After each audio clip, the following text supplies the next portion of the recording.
Praise the Lord. आप सबको जय मसीह की। मैं परमेश्वर का धन्यवाद देता हूं आज का दिन दिखाने के लिए, और धन्यवाद देता हूं कि परमेश्वर ने हमें जीवित रखा, सही सलामत रखा।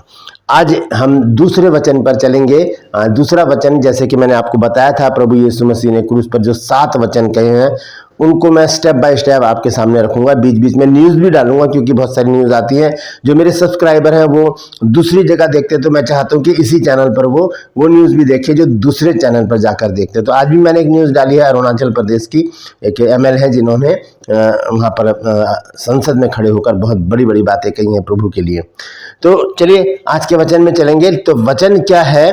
प्रभु यीशु मसीह ने जब डाकू ने यीशु मसीह से कहा कि हे यीशु, जब तू अपने राज्य में आए तो मेरी सुधि लेना, तब यीशु मसीह ने उससे कहा कि आज ही तू मेरे साथ स्वर्गलोक में होगा। ये दूसरा वचन है। आज मैं आपको कुछ बताना चाहता हूँ। 7 वचन जो प्रभु यीशु मसीह ने कहे, उनके शीर्षक मैंने रखे हैं। पहला वचन था कि हे पिता, इन्हें क्षमा कर, क्योंकि ये जानते नहीं ये क्या करते हैं। ये प्रभु यीशु मसीह की प्रार्थना है। दूसरा वचन है, आज ही तू मेरे साथ स्वर्गलोक में होगा। ये प्रभु यीशु मसीह का वायदा है, या इसे वाचा भी कह सकते हैं। तीसरा वचन है, हे नारी, देख ये तेरा पुत्र है। ये प्रभु यीशु मसीह की चिंता है। और उसके बाद चौथा वचन है, हे मेरे परमेश्वर, हे मेरे परमेश्वर, तूने मुझे क्यों छोड़ दिया। ये प्रभु यीशु मसीह की पीड़ा है। और पांचवा वचन है, मैं प्यासा हूं। ये प्रभु यीशु मसीह की मांग है। छठा वचन है, पूरा हुआ। ये प्रभु यीशु मसीह की संतुष्टि है। और फिर आखिरी है, हे परमेश्वर, मैं अपनी आत्मा तेरे हाथों में सौंपता हूँ। ये प्रभु यीशु मसीह की संतुष्टि है कि अब सब कुछ पूरा हो चुका है, अब मैं अपनी आत्मा तेरे हाथों में सौंपता हूँ। तो हम स्टेप बाय स्टेप इन सारे वचनों को आगे चलकर देखेंगे, और गुड फ्राइडे से पहले ही मैं इनको समाप्त कर दूंगा, ताकि आप लोग गुड फ्राइडे पर, आपको अगर मौका मिलता है चर्च में इस वचन को शेयर करने का, तो आप ज़रूर इन वचनों को शेयर करें और प्रार्थना करें पवित्र आत्मा से कि और भी बातें पवित्र आत्मा आपको बताए, और इसमें जोड़कर आप उन्हें प्रचार करें, ताकि परमेश्वर को महिमा मिले। Praise the Lord. तो आइए इस वचन को हम देखेंगे। वचन है लूका रचित सुसमाचार 23 अध्याय, उसका 39 से 43 पद तक हम पढ़ेंगे। लूका रचित सुसमाचार, लूक चैप्टर 23 वर्स 39 to 43। यहां पर इस प्रकार से लिखा है,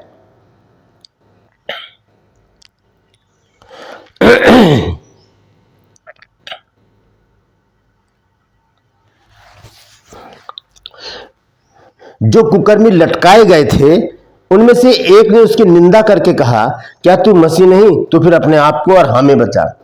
ये व्यक्ति कटाक्ष कर रहा है प्रभु यीशु मसीह के ऊपर। 40 पद में लिखा, इस पर दूसरे ने उसे डांट कर कहा, क्या तू परमेश्वर से भी नहीं डरता? तू भी तो वही दंड पा रहा है, और हम तो न्याय अनुसार दंड पा रहे हैं, क्योंकि हमने अपने कामों का ठीक फल पा रहे हैं। हम अपने कामों का ठीक फल पा रहे हैं। क्या कहता है वो? कहता है कि ऐसी बातें क्यों करता है? वो डांट रहा है उसको। कहता है कि हम तो न्याय अनुसार दंड पा रहे हैं, क्योंकि हम अपने कामों का ठीक फल पा रहे हैं, पर इसने कोई अनुचित काम नहीं किया। प्रभु यीशु मसीह के बारे में कह रहा है कि पर इसने कोई अनुचित काम नहीं किया। तब उसने कहा, हे यीशु, जब तू अपने राज्य में आए तो मेरी सुधि लेना।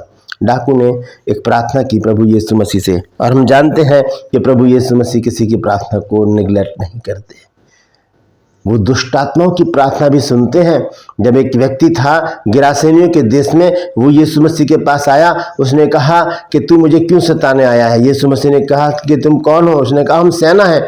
और उसने विनती की कि हमें इस देश से ना निकाल, वो जो सूअरों का झुंड चल रहा उसमें हमें भेज दे। और यीशु मसीह ने उसकी बात को माना, उस बात को सुना, उसकी प्रार्थना को सुना, और उन्हें सूअरों के झुंड में भेज दिया। तो लिखा है यहाँ पर, तब उसने कहा, हे यीशु, जब तू अपने राज्य में आए तो मेरी सुधि लेना। वो प्रार्थना कर रहा है। और लिखा है 43 पद में, उसने उससे कहा, प्रभु यीशु मसीह ने उस डाकू से कहा, मैं तुझसे सच कहता हूं कि आज ही तू मेरे साथ स्वर्गलोक में होगा। आज ही तू मेरे साथ स्वर्गलोक में होगा। ये बड़े भेद की बात है दोस्तों, क्योंकि हम जानते हैं कि प्रभु यीशु मसीह को जब क्रूसिफाइड किया गया, जब वो मर गए, तो उसके बाद उन्हें कब्र में डाला गया। 3 दिन बाद यीशु मसीह जी उठे, और आज ही कह रहे, यीशु मसीह से कह रहे कि आज ही तू मेरे साथ स्वर्गलोक में होगा। इसी भेद को आज हम जानेंगे। तो ये वचन मैंने आपको पढ़कर सुनाया है। तो हम सबसे पहले देखते हैं कि पहला डाकू जो है वो कटाक्ष कर रहा है प्रभु यीशु मसीह के ऊपर, और कहता है कि अगर तू परमेश्वर का पुत्र है तो हमें भी बचा, और खुद भी बच जा। लेकिन दूसरा जो डाकू है वो क्या करता है, वो उसे डांटता है और कहता है कि हम अपने कामों का फल पा रहे, यानी कि वो अपने पापों का यहाँ पर अंगीकार कर लेता है। जब हम अंगीकार करते हैं दोस्तों, इस बात से परमेश्वर प्रसन्न होता है। जब हम पढ़ते हैं रोमियो की पत्री 10 अध्याय में, 10 अध्याय के 9 और 10 पद को जब हम पढ़ते हैं तो लिखा है, यदि तू अपने मुंह से यीशु को प्रभु जानकर अंगीकार करे और अपने मन में विश्वास करे कि परमेश्वर ने उसे मरुओं में से जिलाया है तो तू निश्चय उद्धार पाएगा। लेकिन 10 पद में देखिए क्या लिखा है, क्योंकि धार्मिकता के लिए मन से विश्वास किया जाता है और उद्धार के लिए मुंह से अंगीकार किया जाता है। 2 प्रकार के अंगीकार है दोस्तों। एक तो यह है कि हाँ प्रभु यीशु मसीह परमेश्वर का पुत्र है, और दूसरा अंगीकार है हाँ मैं पापी हूं। ये व्यक्ति क्या कह रहा है कि हमने पाप किया है, और इस बात को वो क्या कर रहा है, मान रहा है यहाँ पर। तो हम वापस चलते हैं लूका 23 अध्याय में। यहाँ पर हम देखते हैं कि वो डाकू जो है वो प्रभु यीशु मसीह से विनती कर रहा है, प्रार्थना कर रहा है, और वो कहता है 43 पद में कि तब उसने कहा, हे यीशु, जब तू अपने राज्य में आए तो मेरी सुधि लेना, मेरी सुधि लेना। तो पहला काम क्या किया डाकू ने, अंगीकार किया। दूसरा काम उसने क्या किया, प्रभु यीशु मसीह का नाम लिया। क्या कहा, हे यीशु, और जो यीशु का नाम लेगा वही उद्धार पाएगा। प्रेरितों के काम 2 अध्याय और उसके 21 पद में लिखा है कि जो प्रभु का नाम लेगा वही उद्धार पाएगा। और पहली बात उसने अंगीकार किया, दूसरी बात उसने यीशु का नाम लिया, तीसरी बात उसने यीशु मसीह पर विश्वास किया कि तू जब अपने राज्य में आए तो मेरी सुधि लेना। इसका मतलब उसका विश्वास था कि प्रभु यीशु मसीह का राज्य आएगा। जब हम पढ़ते हैं मरकुस रचित सुसमाचार 16 अध्याय और उसका 16 पद, तो देखिए यहाँ पर क्या लिखा है।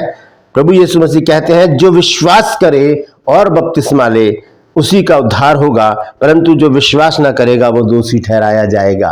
अब ये डाकू है, इसने विश्वास किया, इसने अंगीकार किया और इसने यीशु का नाम लिया, लेकिन बपतिस्मा तो नहीं लिया। और वचन कहता है कि जो विश्वास करे और बपतिस्मा ले उसी का उद्धार होगा। दोस्तों, आज मैं आपको समझा देना चाहता हूँ, ये डाकू जो है ये बिना बपतिस्मे के नहीं मरा, बिना बपतिस्मे के पैराडाइज में नहीं गया, स्वर्ग में नहीं, पैराडाइज में। आगे चल के आपको मैं समझाऊंगा। तो यहां पर हम देखते हैं यीशु मसीह के साथ उसने बपतिस्मा लिया, मृत्यु का बपतिस्मा। आप याद कीजिए, जब 2 व्यक्ति आए यीशु मसीह के पास, उन्होंने एक स्त्री आई, उसने कहा कि मेरे बेटे जो तेरे पीछे चलते हैं कि जब तू अपने राज्य में आए, एक तो उसको अपने दाएं हाथ बिठाना, एक को बाएं हाथ। तब यीशु मसीह ने उस स्त्री से कहा, क्या तुम जानते हो कि मैं कौन सा बपतिस्मा लेने वाला हूं? क्या वो बपतिस्मा ले सकते हैं? वो बपतिस्मा है मृत्यु का बपतिस्मा, जो यीशु मसीह ने लिया, और यीशु मसीह के साथ इस डाकू ने भी लिया। हम देखेंगे रोमियो की पत्री 6 अध्याय 1 से 4 पद तक। रोमन चैप्टर 6 वर्स 1 to 4 लिखा है, सो हम क्या कहें, क्या हम पाप करते रहें कि अनुग्रह बहुत हो? और आगे लिखा है, कदापि नहीं, बिल्कुल भी नहीं। हम जब पाप के लिए मर गए तो फिर आगे को उसमें क्यों कर जीवन बिताएं? क्या तुम नहीं जानते कि हम जितनों ने मसीह यीशु का बपतिस्मा लिया तो उसकी मृत्यु का बपतिस्मा लिया है? सो उस मृत्यु का बपतिस्मा पाने से हम उसके साथ गाड़े गए, ताकि जैसे मसीह पिता की महिमा के द्वारा मरे हुओं में से जिलाया गया, वैसे ही हम भी नए जीवन की सी चाल चलें। यीशु मसीह के साथ वो मारा गया, डाकू गाड़ा गया, और यीशु मसीह उसे कहाँ लेकर गए हम देखेंगे। जब यीशु मसीह ने उससे कहा कि आज ही तू मेरे साथ स्वर्गलोक में होगा, तो वो आज ही की बात है, उसी दिन की बात है जिस दिन वो लोग मरे हैं क्रूस पर। जब वो तीनों लोग मर गए, प्रभु यीशु मसीह और वो डाकू जिसने यीशु मसीह से कहा कि जब तू अपने राज्य में आए तो अब मेरी सुधि लेना, तो क्या यीशु मसीह उसको लेकर गए? कहां लेकर गए? क्या कहा यीशु मसीह ने? ध्यान दीजिएगा इस बात पर। यीशु मसीह ने कहा कि आज ही तू मेरे साथ स्वर्ग लोक में होगा।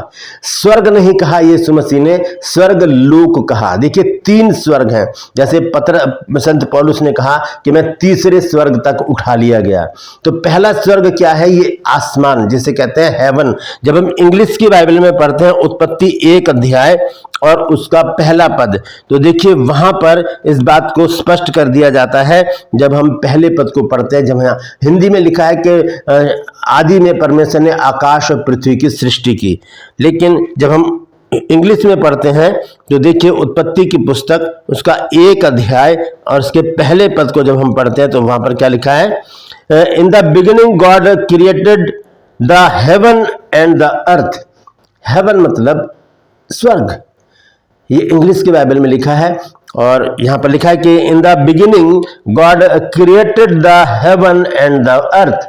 यीशु मसीह ने शुरुआत में सृष्टि के आरंभ में क्या किया, आकाश और पृथ्वी की सृष्टि की, यानी कि आकाश को हेवन बताया गया, स्वर्ग बताया गया। ये पहला स्वर्ग है जहां पर शैतान का वास है। ये देखेंगे इफिसियों की पत्री में, हम जब देखते हैं इफिसियों 6 अध्याय और उसके 10 पद से 12 पद तक जब हम पढ़ते हैं तो वहां पर यहां संत पौलुस ने इस बात का जिक्र किया है। लिखा है, निदान प्रभु में और उसकी शक्ति के प्रभाव में बलवंत बनो, परमेश्वर के सारे हथियार बांध लो कि तुम शैतान की युक्तियों के सामने खड़े रह सको, क्योंकि हमारा ये मल्ल युद्ध यानी कि हमारी जो लड़ाई है, कुश्ती है, लहू और मांस से नहीं, यानी कि मनुष्यों से नहीं, परंतु प्रधानों से और अधिकारियों से और उस संसार के अंधकार के हाकिमों से और उस दुष्टता की आत्मिक सेनाओं से जो आकाश में है।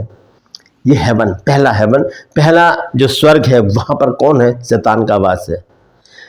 दूसरा जो स्वर्ग है उसे कहते हैं पैराडाइज, जहां पर धनवान व्यक्ति ने अब्राहिम को देखा और उसकी गोद में कौन था, लाजरस।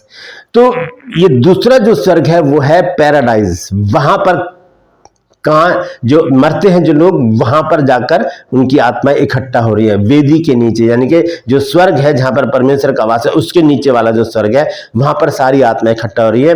तो अभी कोई ना स्वर्ग गया है, कोई नहीं गया, क्योंकि जब तक न्याय नहीं होगा तब तक कोई कहीं नहीं जा सकता। प्रकाशित वाक्य 6 अध्याय 9, 10 और 11 पद को लिखा है, और जब उसने 5वीं मोहर खोली तो मैंने वेदी के नीचे उनके प्राणों को देखा जो परमेश्वर के वचन के कारण और इस गवाही के कारण जो उन्होंने दी थी वध किए गए थे। और उन्होंने बड़े शब्द से पुकार कर कहा, हे स्वामी, हे पवित्र और सत्य, तू कब तक न्याय ना करेगा और पृथ्वी के रहने वालों से हमारे लहू का पलटा कब तक ना लेगा। और उनमें से हर एक को श्वेत वस्त्र दिया गया और उनसे कहा गया कि और थोड़ी देर तक विश्राम करो, जब तक कि तुम्हारे संगी दास और भाई जो तुम्हारी नाई वध होने वाले हैं उनकी भी गिनती पूरी ना हो जाए। तो ये क्या है, पैराडाइज। यहीं पर ही यीशु मसीह ने वायदा किया डाकू से कि आज ही तू मेरे साथ स्वर्ग लोक में होगा। स्वर्ग नहीं कहा, स्वर्ग लोक में होगा। स्वर्ग लोक, लोक का मतलब है मनुष्य, जहां पर मनुष्य का वास होता है, जैसे कि लोकसभा वहां पर लोग होते हैं, इसी तरह से स्वर्ग लोक कहा गया है। और तीसरा जो स्वर्ग है उसके विषय में हम देखते हैं भजन संहिता 115 अध्याय और उसका 3 पद। यहां लिखा है, हमारा परमेश्वर तो स्वर्ग में है, उसने जो चाहा वही किया। ये तीसरा स्वर्ग है। तो प्रभु यीशु मसीह उससे वायदा करते हैं कि आज ही तू मेरे साथ स्वर्गलोक में होगा। और वो बहुत से लोग क्या कहते हैं, उसने तो बपतिस्मा ही नहीं लिया था, लेकिन उसने बपतिस्मा लिया, प्रभु यीशु मसीह के साथ मारा गया, गाड़ा गया और जी उठा। उसका आत्मा जी नहीं उठा, उसका आत्मा जो है उसे परमेश्वर जो प्रभु यीशु मसीह कहाँ ले गए, पैराडाइज में लेकर गए। उसके बाद प्रभु यीशु मसीह कहाँ पर आए, प्रभु यीशु मसीह फिर अधोलोक में गए, वहां पर उन्होंने कैदी आत्माओं को प्रचार किया। ये कौन सी आत्माएं हैं, ये वो आत्माएं हैं जो उत्पत्ति से लेकर मूसा तक के बीच के लोग हैं। क्योंकि मूसा से लेकर प्रभु यीशु मसीह तक लोगों के पास व्यवस्था थी और प्रभु यीशु मसीह के बाद के लोगों के पास प्रभु यीशु मसीह है जो उद्धार करता है, जो उस पर विश्वास करेगा वही उद्धार पाएगा। मूसा से लेकर प्रभु यीशु मसीह तक के जो लोग हैं उनके पास व्यवस्था है, उनका न्याय व्यवस्था के अनुसार होगा। जो उत्पत्ति से लेकर मूसा तक के लोग हैं उनके पास ना तो व्यवस्था थी और ना उनके पास प्रभु यीशु मसीह था, तो उनको भी प्रचार करना जरूरी था। तब यीशु मसीह अधोलोक में गए और उन कैदी आत्माओं को प्रचार किया। आइए देखेंगे पहला पतरस 3 अध्याय 18 से 20 पद तक। यह लिखा है, इसलिए कि मसीह ने भी अर्थात अधर्मियों के लिए धर्मी ने पापों के कारण एक बार दुख उठाया ताकि हमें परमेश्वर के पास पहुंचाए। वह शरीर के भाव से तो घात किया गया पर आत्मा के भाव से जिलाया गया। उसी में उसने जाकर कैदी आत्माओं को भी प्रचार किया जिन्होंने उस बीते समय में आज्ञा न मानी जब परमेश्वर नूह के दिनों में धीरज धरकर ठहरा रहा और वह जहाज बन रहा था जिसमें बैठकर थोड़े लोग अर्थात 8 प्राणी पानी के द्वारा बच गए। यहाँ पर प्रभु यीशु मसीह क्यों गए इन लोगों को प्रचार करने के लिए? कैदी आत्माएं जो अधोलोक में थी वहां पर यीशु मसीह प्रचार करने गए, क्योंकि परमेश्वर किसी को भी मौका नहीं देना चाहता कि हमारे पास तो व्यवस्था भी नहीं थी, हमारे पास तो यीशु मसीह भी नहीं था, तो हमें तो भैया स्वर्ग में भेजो। लेकिन परमेश्वर किसी को मौका नहीं देता। यीशु मसीह को कहाँ भेजा? अधोलोक में भेजा। और फिर यहाँ पर लिखा है कि वहाँ पर यीशु मसीह ने प्रचार किया। और 4 अध्याय में देखते हैं, जब हम पहला पत्रस 4 अध्याय और उसके 6 पद में, तो देखिए यहाँ पर क्या लिखा है, क्योंकि मरे हुओं को भी सुसमाचार इसीलिए सुनाया गया कि शरीर में तो मनुष्य के अनुसार उनका न्याय हो, पर आत्मा में वे परमेश्वर के अनुसार जीवित रहें। जो विश्वास करेगा और उसी का उद्धार करेगा परमेश्वर। तो यहाँ पर हमने देखा है कि प्रभु यीशु मसीह ने डाकू से कहा कि आज ही तू मेरे साथ स्वर्ग लोक में होगा। ये बात सच है। प्रभु यीशु मसीह उसे पैराडाइज में लेकर गए, वहां छोड़कर उसे वापस आए, अधोलोक में गए और तीसरे दिन मुर्दों में से जी उठे। और फिर हम सब जानते हैं, फिर वो स्वर्ग में चले गए और वहां से फिर से प्रभु यीशु मसीह आने वाले हैं। Praise the Lord. परमेश्वर इन वचनों के द्वारा हम सबको आशीष दे। यदि आज आपने कुछ नया सीखा है तो कमेंट्स में जरूर लिखिए और इस वचन को शेयर कीजिए ताकि और भी लोग इन बातों को जान सके, क्योंकि बहुत से लोगों को मौका मिल रहा है फ्राइडे को, गुड फ्राइडे को वचन प्रचार करने का। तो अगर ये वचन किसी के पास है तो जरूर इसका प्रचार कीजिए ताकि परमेश्वर के नाम को महिमा मिले। Praise the Lord. True purse में आज का सवाल है कि हमारा स्वभाव कैसा होना चाहिए? हमारा स्वभाव कैसा होना चाहिए? जानते हैं तो कमेंट्स में लिख दीजिए, तो डिस्क्रिप्शन में आपको सवाल का जवाब मिल जाएगा। ये मेरा नंबर है। अगर आप चाहते हैं हमारे बाइबल कॉलेज से बुक परचेस करना तो इस नंबर पर मुझे व्हाट्सअप मैसेज कीजिए और लिखिए कि मुझे आपकी पुस्तकें चाहिए। उसी समय आपको पूरी जानकारी दी जाएगी। और हमारे बाइबल कॉलेज से कॉरस्पॉन्डेंस कोर्स है, जो घर बैठे कोर्स है, हम आपको बुक्स भेजेंगे, वो आपको पढ़नी है। तो 1 साल का कोर्स है। अगर आप चाहते हैं तो इसी नंबर पर मुझे लिखिए कि मुझे BBS कोर्स करना है। BBS मतलब बेसिक बाइबल स्टडी, जो आपके बेस को मजबूत करेगा। तो अगर चाहते हैं तो लिखिए, व्हाट्सएप पर लिखिए, कॉल मत कीजिएगा, व्हाट्सएप पर लिखिए कि मुझे बाइबल स्टडी करनी है, मुझे BBS कोर्स करना है। उसी समय आपको पूरी जानकारी दी जाएगी। Praise the Lord. मैं आपसे गुजारिश करता हूं मेरे इन चैनल को सब्सक्राइब करें, बेल आइकन को दबाएं ताकि नोटिफिकेशन आपके पास पहुंचे, नया वीडियो, नई जानकारी बिना व्यवधान, बिना रुकावट आपके पास पहुंच जाए। मेरे वीडियोस को लाइक कीजिए और शेयर कीजिए और कमेंट्स बॉक्स में आकर मुझसे जरूर बातचीत कीजिए।